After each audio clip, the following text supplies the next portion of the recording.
How important is drafting in cycling? We've all heard about the benefits of drafting in cycling, but what is it and why is it important? In summary, closely following the wheel of another rider requires less effort for the same speed than that of the cyclist in front of you. The principles are pretty straightforward. The rider in front punches a hole in the wind, creating a pocket of air for you to happily fly through.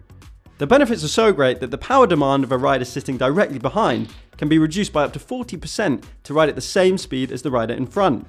As you would expect, the effect of drafting reduces the further away you get from the cyclist in front, but there's still plenty of benefit to be had.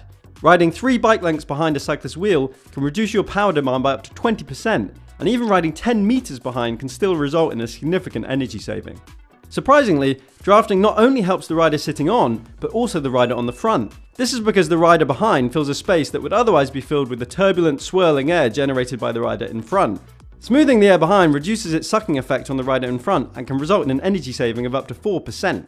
In a nutshell, 2 people who are drafting can put out less energy than 2 individuals who are not drafting would if they were covering the same distance in the same time. So look kindly on the next wheel sucker you happen to come across. They're actually making your ride a little easier.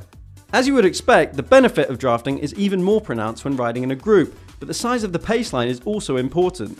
Given what we know about the drafting benefit to a leading rider from a trailing rider, you would expect that in all groups it is the last but one rider who experiences the greatest drafting benefit and not the last rider, purely because no one is riding behind them. Interestingly, in wind tunnel tests, researchers in the Netherlands found that only to hold true in the case of groups of 6 or more riders. They found that for groups of up to 5, it is in fact the last rider who experiences the greatest benefit. Without getting too technical, the reason for that is that while the wake, or hole of air if you like, widens the further down the group you go, it becomes less pronounced from about the 5th position, at which point the benefit of having a trailing rider in your own wake becomes more important.